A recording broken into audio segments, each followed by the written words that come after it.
around the same time. It is called spring. In fact, all over the world, all the ancient cultures, they celebrated this time of the year as the new year, because that is how it is in nature. For example, there are these Parsis who celebrate Nowruz. Nowruz also happens around the same time. So it is not a surprise that we Hindus also celebrate, because we are an ancient tradition, these spring times as the new year. But there is more to it than that. In fact, if you do some auspicious program at home and you invite a Panditji to come and do that program for you, then the Panditji will actually say one mantra, say a shloka. And that shloka is to keep the time. What is that shloka? The shloka goes, Adya Brahmana Dvitiya Parardhe Shvetavaraha Kalpe Vaivasvata Manvantare Ashtavim Shatitame Kaliyuge Kali Prathama Charane, and then 5125 years, etc., etc. So and so Mase, so and so Pakshe, so and so Vara, Tithi, Nakshatra, Yoga, Karana, all these things will be said. What they are actually doing is they are keeping time. It is a measure of time. Measure of time since when? Measure of time since creation. The day Brahmaji, or the moment Brahmaji gave rise to creation, from then to this day, time has been kept. By what calculations, don't ask me. But then time has been kept. Yeah, this is Panchangam. For 14 billion years? Anji? For 14 billion years? 14 billion years, my goodness. You seem to have read a lot of physics. That's really good. Very nice. I actually read the answer. Yeah, good. So, this is ancient timekeeping. At least 5,000 years, this kind of timekeeping we know has been consistent all the time. Whether you go north, south, east, west, anywhere in India, if they are doing Panchangam, they are saying exactly the same thing. They are all consistent. Now you can see that the way time has been kept is based on celestial events. For example, sun rises and then we say that the day begins. Sun sets, we say the day ends. And then again sun rises, we say it is the next day. So, what is really happening? The earth is spinning on its axis, one complete rotation, that we call a day. A day is not just some random amount of time. It is the amount of time. Yes, it's not exactly 24 hours, a little here and there, a few minutes less or more. But yes, you are right. But how does that happen? Why is it 24 hours? It is 24 hours because it takes the earth so much time to spin around its own axis. So it's an event in space. Yes, you have to say something. Go. Yes. Even though it's spinning around like 5,000 miles an hour, still. Yeah, it does. It does so many thousand miles every hour. Yeah. Same way, what we call as a fortnight of 15 days. How does that come from? It comes from the moon. The moon goes from waxing to waning and waning to waxing. Each one cycle is considered a fortnight.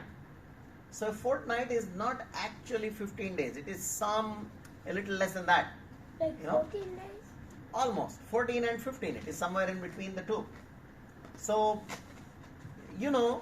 the time taken by the earth to spin on its own and the time taken by the moon to go around the earth, they are not easy multiples. They are two random numbers, they are two random amounts of time. So they cannot be multiples of each other. Yeah. From now on, I think we are not saying anything. Okay? For some time you will listen and then we will talk. All right? Yeah. So that's how comes a fortnight and that's how comes a month. Actually, in reality, a month is how much time the moon takes to go all around the earth, one whole circle. It goes through one waxing and waning phase. It's not exactly 30 days, it's actually 29 days and some hours. Okay, in the same way, The earth takes some 365.25 days to complete one whole circle around the sun. We adjust that to 365 days. That's not the real amount of time, because these are all random celestial events happening in time and space. So they are all going to be of a different size. Okay. Now the next big number is that the sun also goes around the Milky Way. The sun goes around the Milky Way galaxy. The galaxy has 100 billion stars. Okay? And it goes all around the Milky Way. And it doesn't go straight. It actually goes in a sinusoidal motion. It goes like this. It goes like this. It goes like this. And that sinusoidal motion is like 60 years. That's the next big number that you have. Okay? And so the Hindu calendar, Panchangam, has 60 different types of years. Like, for example, this is Shobhakrutanama Samvatsara. This is the new year. This new year, that has a special name. Every year has a name.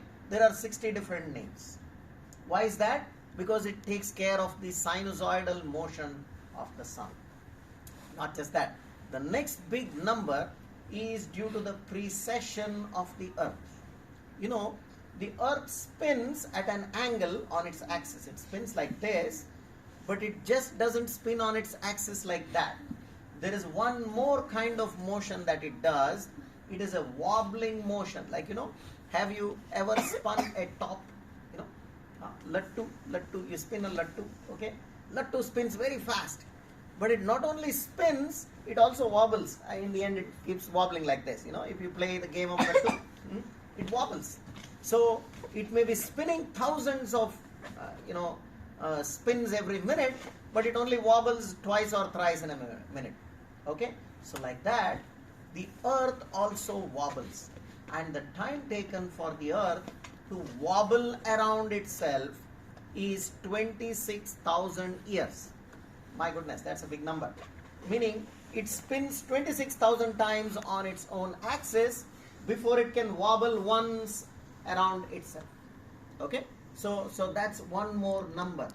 And believe it or not, even that is accounted for in our Panchangam. Do you know, we celebrate one more festival. It is called Makar Sankranti. We are aware of that? Yes. Makar Sankranti happens on what date? January 14th. January 14th, sometimes 15th. Okay? When Swami Vivekananda ji was born, it was January 12 and it was Makar Sankranti. Yes. So how is it that Makar Sankranti happened 2 days earlier then? Okay? So that is to take into account the precession of the earth. Every 72 years, Makar Sankranti will shift by 1 day. By 1 day, one more day. Some 700 years later, Makar Sankranti will be on 25th of January. Some 700 years ago, it used to be January 5th. Some 1400 years ago, it used to be December 25th. Okay? So, that shift of 1 year, 1 day for every 72 years translates into 365 days for every 26,000 years. What is 365 days? A year.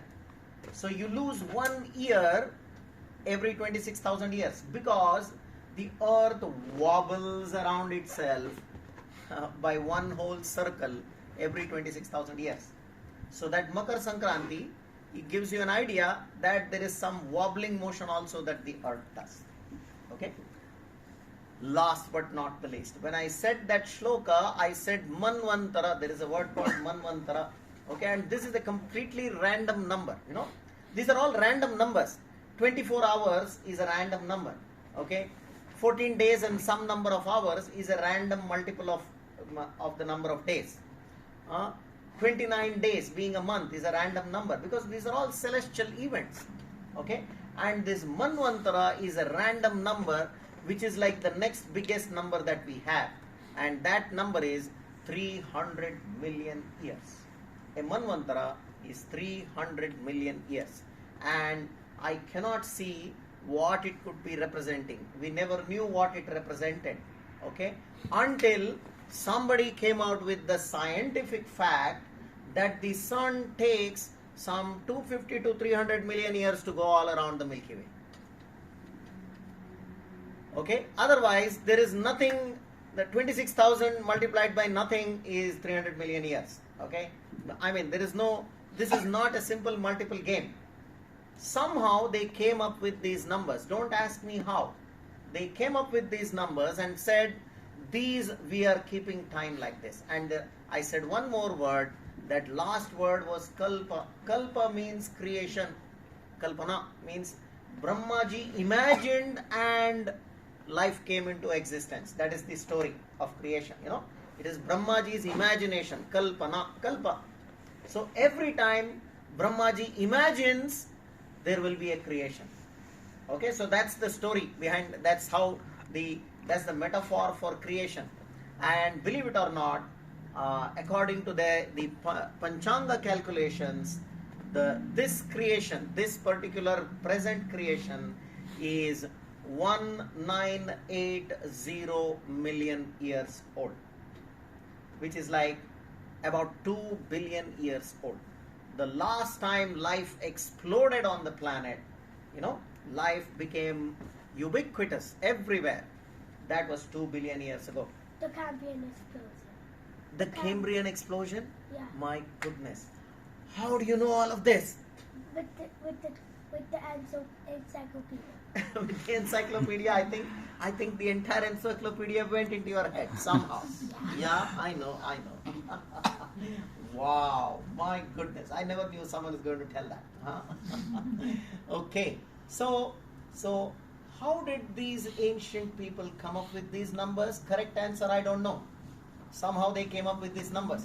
All I want to say is, the Hindu New Year is not just a celebration of spring. People have been keeping time with utmost diligence for thousands of years.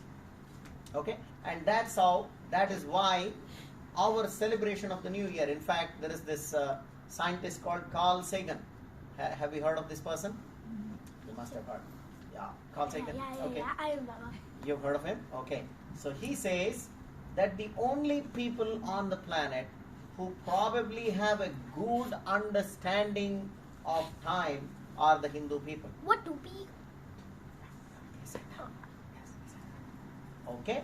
And I leave the whole measurement of time to that. So what we are celebrating is not just a festival. It's just a festival that we have been celebrating 5,000 years.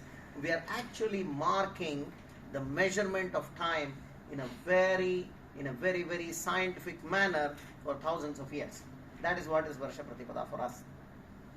So many things have happened on this day. One very important thing relating to us is the birth of Pujaniya Dr. Ji. The first person in this list, if you can see, so that is Pujaniya Dr. Keshav Baliram Hedgewar. He was the founder of Sangha, meaning the first ever shakha was started by that person. So, in fact, his birthday was also Varsha Pratipada. In fact, he was born right at daybreak on the day of Varsha Pratipada. In those days, this was proper Maharashtra. So he was born in Nagpur, and they used to raise the flag, which is called the Gudi. So, as if he came to signify the rise of Hindu Renaissance. So, that is almost the significance of his birth. And with him, we can see that today Bharat or Hindustan or the Hindu society has been organized due to his great perseverance. A little bit of his life history. We try to remember that every Varsha Pratipada. I said that he was born in Nagpur on Varsha Pratipada, and the year was 1889. 1889 was when he was born. And right from childhood, he was a born patriot. God knows how he had such a wonderful understanding of what was happening all around him. You know, it was British India. He was only about 8 years old. He was just about 8 years old. And maybe like Arnav. Arnav, how old are you? 7. My goodness. Oh, wow. He's even younger than Dr. Ji at that time. right? In those days, yeah, Do you know if he survived to see Indian independence? yeah, he couldn't survive till the Indian independence. I'm going to come to that. The story is going to end at that point, right? It's just started, right? Okay. So he was only about 8 years of age when the British were celebrating the coronation of Queen Victoria, the Diamond Jubilee celebrations of the coronation of Queen Victoria. And the British wanted to make it a big affair all over their colonies. They had some 50 different countries, 47 different countries where they had colonies. The biggest such colony was Bharat, was India. And they made sure every single school, every single institution, they celebrated this coronation. And children, young children, they would be distributing sweets. They would be distributing some dessert. Like me? Yeah, all of them. Big, small, all kinds of kids, yes. And they would be distributing these sweets. So everybody got sweets. Everybody got sweets. They were overjoyed. They were so happy. You can imagine, in those days, India had been thoroughly impoverished by the British. India used to be one of the richest countries on the planet almost till the 1800s. But once the British took over, they made sure it became one of the poorest countries on the planet. So that was the condition in the 1890s. It was already one of the most impoverished countries. People barely had two times to eat. They probably never ate sweets, God knows. It was in this condition that all the kids were being distributed these sweets. They were overjoyed. And here was Keshav, that was his name. And here was Keshav, who was like grumpy face. Like how sometimes Arnab is once in a way, right? Yeah. He was like completely grumpy face. Like he is completely angry with something. And he doesn't have any sweet in his hand. Okay? So people thought maybe he did not get the sweets. That is why he is angry. So somebody came and asked him, hey, they didn't give you any sweets? He said, yes, they gave me sweets. Then why? You didn't eat it? You seem to be angry. I threw the sweet in the gutter. That was his answer. So they asked, what? Are you crazy? Why do you throw the sweet in the gutter? You could have given it to someone. So his reply was amazing. He said, that is a celebration of our slavery. Do we want to celebrate our slavery by eating sweets? And that's the reason I am so angry and I threw that sweet into the gutter. So that is the kind of patriot he was. When he was around 12 years old, 11 years, 12 years of age, every day they would get up in his home and then they will look into the window and they could see the Union Jack flying on top of the Fort Sitabardi.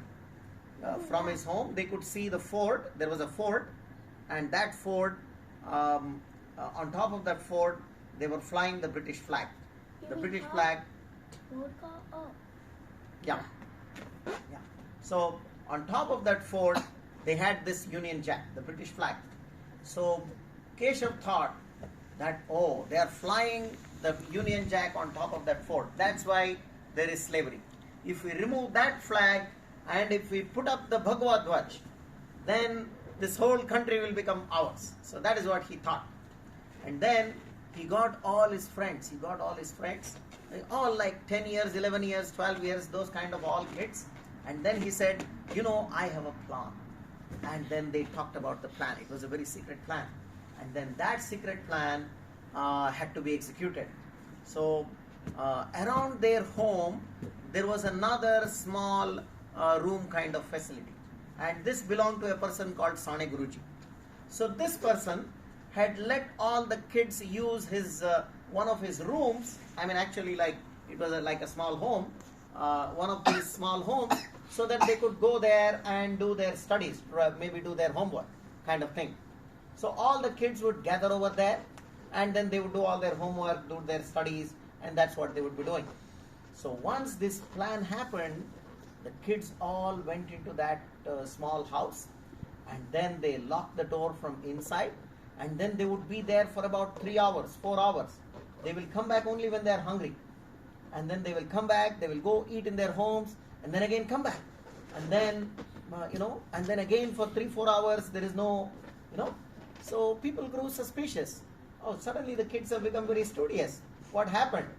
So Sane Guruji finally thought, I think I need to investigate the matter myself. So one fine day, he enters the room, he opens, he makes them open the door, and then he enters the room, and then what does he see? He sees that the kids have dug a tunnel from the home. There is a tunnel, some 4 or 5 feet deep. They have dug a tunnel kind of thing. And then he says, my God, what are you guys doing? You're digging my home.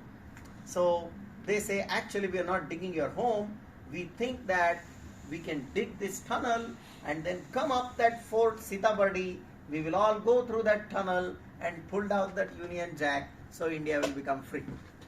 So that was the kind of thought process. Sane Guruji was, from in his heart, he was so pleased that they were such wonderful kids.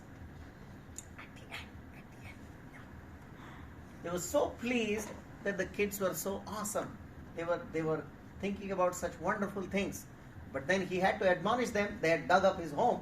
So he drove them out, and then, and everybody in Nagpur, literally everyone came to know that the kids wanted to do something like this.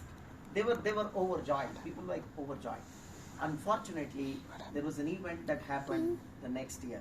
The next year, the plague struck the city of Nagpur. In those days, the plague was a horrible disease. Anybody who got it would most probably die. There is barely anyone who would survive. Very few people would survive the plague. Millions of people would die. They would die just like that. And the government was horrible. If they found out that somebody in your home has plague, then they would drive the entire home outside of the city. So they would say, we are saving the rest of the city, and then drive everyone out. So every day, some 5 to 10 people would die and it was like a continuation of funeral processions. Continuously, one person died, and then another person died. Keshav's father was a priest, and he used to do these funeral, funeral karmakand rituals. So that was what he was doing. He could have refused. He could have said, no, this is plague time and all these people have plague. I cannot come and do those rituals. Even I'll catch the plague. So he said, no, that is what is my karma. That is what I am supposed to do. So it doesn't matter if everybody has plague. So on every single day, he would have to go to the funeral rituals like 6 times, 8 times, 10 times in a single day. And sooner than later, one fine day, he caught the plague himself. And he was taken to bed. Within a day or two, his wife, that is Keshav's mother, also got the plague. They were both put up on halls, on beds, one beside the other, and within a span of a few minutes, they both passed away. So Keshav became an orphan just when he was becoming a teenager. Just when he was 12 and 13, around that time, he became an orphan. There was no arrangement even for their food or living or anything like that. They of course had a home, so the kids would be staying in that home, but there was no arrangement. There was barely any other arrangement. Somebody would feel very sorry for them and probably call them for lunch, call them for dinner, and that's about it. Whenever someone called, they would have some lunch or dinner. They would barely be able to eat or drink. Barely any day would have passed in his entire life, from then on to the end of his life. Maybe most of the days they would have had maybe one meal a day, or not even a meal a day. That was kind of the life that Keshav led for the rest of his life. But he was brilliant. He was intelligent. In school, he outperformed most of his friends, most of the people in class. Not only that, he was an unbelievable organizer. He could get things done. He could make all his friends, and he could work together with them, get anything done. That was kind of his specialty, and he would do it all very silently, without making any big noise. That was his special quality. And this is an event from when he was in the last year of his high school. In those days, they called it matriculation. It was only 11th grade, then they didn't have till 12th grade. So 11th grade, This was matriculation class. And it was at this time that the British government banned the Nara of Vande Mataram. Do we say Vande Mataram in our shakha once in a way? Yeah, we do that Nara. In those days, the British government banned the Nara of Vande Mataram. Nobody can say Vande Mataram. Anybody who says that will be punished. So that was the law. That was the law. So Keshav with his friends, he decided that we are going to do that Nara. They have banned it, so we are going to do that Nara. So when shall we do this Nara? So he came up with an idea. In those days, schools used to be inspected by these British officers. These British officers will come and they will come into the school, and then they want to see if everybody is doing the right thing. If the teachers are doing proper teaching, if the teachers are making them loyal citizens of the British Crown. So that is what they have to inspect. They have to come and see if kids are growing up like that. So that is what these officers used to do. So Keshav planned, the next time when an officer visits our class, we are all going to stand up and yell at his face, Vande Mataram. That was the plan. And the message spread like wildfire. But it was silent, nobody knew what was happening. On the eventful day, the inspector came. The school inspector came, he met the principal. The principal was, he was like stressed out, but then he was like, oh yes, my school is one of the best schools. The kids are being taught in the most wonderful way. You will see that they're all smart and they're all wonderful and loyal to the British Crown. This is what he said. And then the officer said, okay, so let's inspect one of these classes. So he came straight to the class, Keshav's class, which was like the senior students. And everybody stood up. They had all been trained. They were all trained.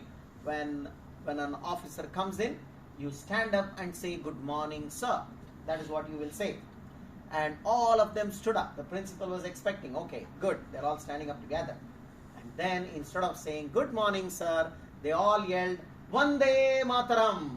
The officer was like, he was aghast. What happened? The principal is like going to have a heart attack. Okay? And he's like thinking, oh my God, what's going to happen next? So he quickly took the officer out. Sir, something wrong must have happened over here. Let's go to another class. We'll go to another class. So they were about to go to the next class. The next class kids had already heard that the previous class they have yelled Vande Mataram. We have to do a bigger Nara than those guys. That is what they decided. And as soon as the inspector entered, they yelled even louder, Vande Mataram. And after that, the officer, he became like red. He was like red like a chili. And the principal is like about to fall down. That is like his condition. And then there is no more inspection for that day. So the other kids thought, we have been cheated. That fellow should have come here and listened to our Vande Mataram. We would shout louder. So the entire school, they started getting up on their benches and then yelling Vande Mataram, Vande Mataram. They kept yelling until the officer went away from their school. But of course, this was British government and things would have their consequences. The officer went and reported that this is a school that is fit to be closed. So shut down this school. We don't need to educate these traitors. So that was the opinion of the officer. So the school was shut down. The school was shut down and people started making, negotiations to get it reopened. So people said, okay, all the kids are going to apologize. They will apologize to the officer and we will do whatever you tell us to do, all those kinds of things. But none of the kids were ready. They all stayed home. They didn't go to the school. The school was trying to negotiate, but that was not happening. And finally, they came up with a plan. Every one of the students will come, one by one the students will come, and then the teacher will say, will you do what you did all over again? And then the student simply has to put his head down. Okay, they don't even have to say yes or no. They just have to put their head down and they will be allowed into the school. Of course, that was a good deal. So almost every one of the students, they came back one after the other. This was 2 months. The whole strike went on for 2 months. Okay, at the end of 2 months, all the kids came back. Only one student did not come back. Guess who? Kala. Keshav. Keshav did not come back. He said, even that is an insult. I'm not going to take that insult. So he refused to go back to school. I mean, it's not that he refused to go back to school because he was not good at studies. He was one of the brilliant students. You know, he had a great future awaiting him. If he had completed his education, it would have been a great future for him. He was jeopardizing his only chance for success in life. He's an orphan. He's not someone who's got $1 million in his bank. You know, he's barely having one meal a day. And in that condition, he says that I'm not willing to compromise even that much. So, one of Keshav's uncles was living in a nearby village called Rampaili. So, this uncle figured out that, oh, my Keshav has, he is out of school. He's not going to school anymore. So let me get him over to my place. So he got him over to his place, and then he said, Keshav, you have such a bright future. You're such a brilliant boy. You should be doing studies. You shouldn't be staying out of this. I'll try and get you admitted to a school. Okay? I have a friend. He was working in the British government. He was some small time clerk or something like that in one of the offices. He said, I know my income tax commissioner. His name is Mr. Amrut Bambawale. Amrut Bambawale. That was his name. So he said, I know this tax commissioner personally. I'll take you to him. So I'll tell you your case, and I'll try to make him recommend you to the school all over again. So Keshav said, okay, I'll come with you, no problem. I don't have any problem studying. Just that I'm not going to apologize to anyone. So, all right.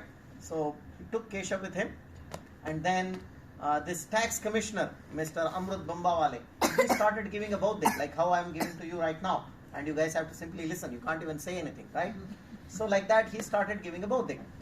He started saying, young kids like you should not be getting into all of this politics. You should be busy studying. You should make a good future for yourself. And once you have made a great future for yourself, you can do whatever you please. You want to oppose the British, you want to do this, you want to do that, you can do whatever you want. But right now, all you should be doing is you should be doing studies in school. So after hearing all of his bauddhik, Keshav made only one statement. He said, if people, even after becoming educated, end up serving the British for their own selfish gains, if all the adults who got educated and went on to serve the British instead of freeing the country, then the job of freeing the country will be left over to youngsters like me. So he was telling Mr. Amrut Bambawale, if educated people like you end up serving the British, then I will be left with no option but to fight for the freedom of the country. Mr. Bambawale had his mouth open. He couldn't even close it. And Keshav just left the place. He didn't even wait for an answer from Mr. Bambawale. He said, your bauddhik is enough. I'm done with your bauddhik. And he came back. There were, of course, so many patriots in Nagpur. They figured out, they knew Keshav's situation. And so they arranged to send him to Yavatmal. There is another place near Nagpur. They sent him to Yavatmal, where many of these freedom fighters, they had started a school of their own, which was not a government school. These were called the national schools. In those days, Bal Gangadhar Tilak, Lokmanya Tilak, had given an invitation that all educated Indians should try to run schools, so that on the one side these British are doing propaganda education, we can give proper education. So these were called national schools. So Keshav was admitted into that national school.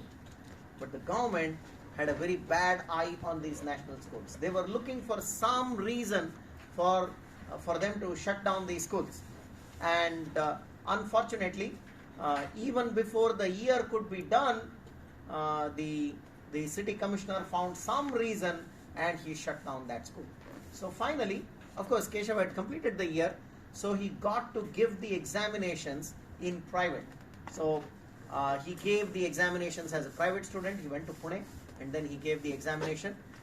He of course passed with flying colors. And the people in Nagpur, they said, okay, now we have to think of what we can do for this lad. And they crowdsourced some funds to get him a college education. And they decided he is such a wonderful boy, he will make a great revolutionary. And in those days, all the revolutionaries were in Calcutta. So they decided that Keshav should go to Calcutta to do his medicine. So they sent him for a medical education to Calcutta. He didn't have a penny in his pocket. It was all like, all the people of Nagpur, all those patriotic people, they crowdfunded and sent him to Nagpur. So Keshav was very clear, I am going to Nagpur not to study medicine. Medicine is going to be my side business. Primarily, I am going to learn the art and science of revolution. I am going to learn how to overthrow the British government from India. That is what I am going to work in.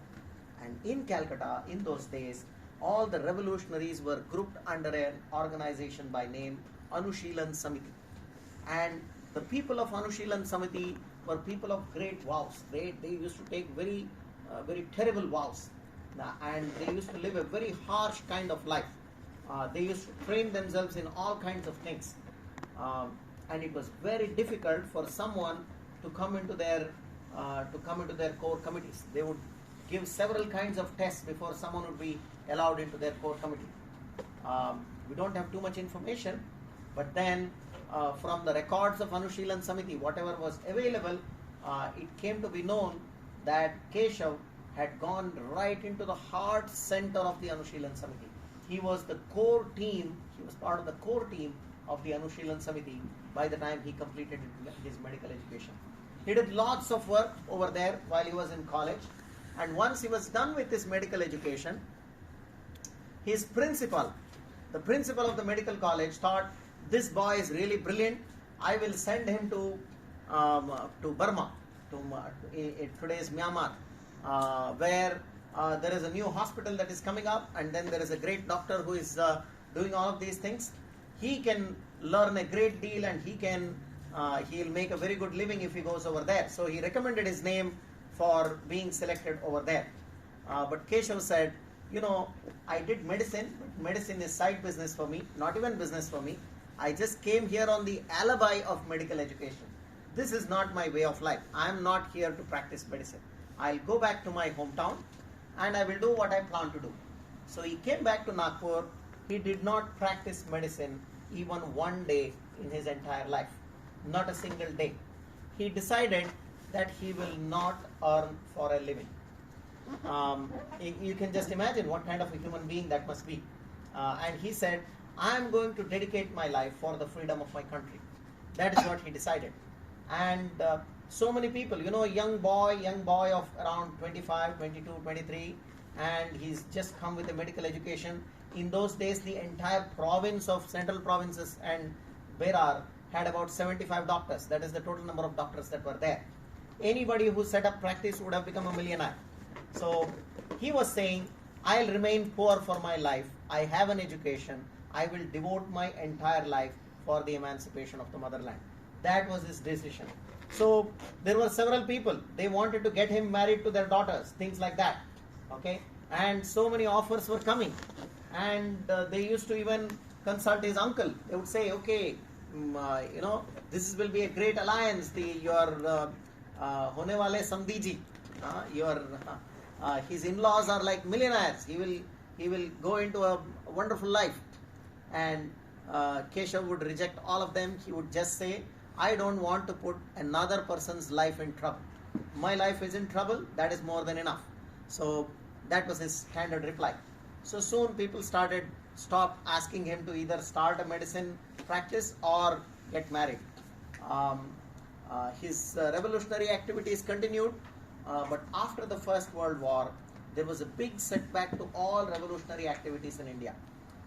There was this Rowlatt Act that was passed by the British, by means of which they could randomly arrest and put someone in prison literally for their life. And all kinds of revolutionaries got captured during this time, and they all disappeared. Many of them simply disappeared. If you have heard of the Jallianwala Bagh, the Jallianwala Bagh protest was to protest against the Rowlatt Act, and the British government simply mowed down some 1,500 people. They just went and fired at all of those people. They opened machine gun fire. That was how the the situation had changed. The First World War made the British very, very powerful, and it completely, it completely destroyed the revolutionary apparatus that was created. And Keshav started doing a lot of introspection. He said, the British are ruling us not only because they are evil, but also because we are disorganized. Our community is disorganized. In fact, a lot of our people are working for the British. So unless the character of our society changes, unless our society becomes organized, any effort at gaining independence will be a waste of time. That will not work. So he decided that he will start the Rashtriya Swayamsevak Sangh. So the shakha was the method. By this shakha method, he created this method. He created the method by means of which completely random beings, human beings, could come together and they could become friends for life. They could become very strong friends. So the art and science of bringing to people together, that was his discovery. That is what the shakha is all about. And by the time of his death, he died a very young death, at about 51 years of age, in the year 1940. He passed away. But by the time he was gone, a vast network of shakhas was established all over the country. Thousands and thousands of people, just like Dr. Hedgewar, decided to devote themselves to the cause of society. And to this day, we can see that the mission is continuing, and that is all what we can talk about him. On this day, in his memory, we rededicate ourselves to his mission, and his mission being the organization, being the bringing together of the Hindu society, the reconstruction of a dilapidated civilization, a civilization that is in ruins for almost 1,000 years. So that is what Dr. G came up with as a mission. On this day, we remember him. That is all what I had to say. Thank you, and namaste.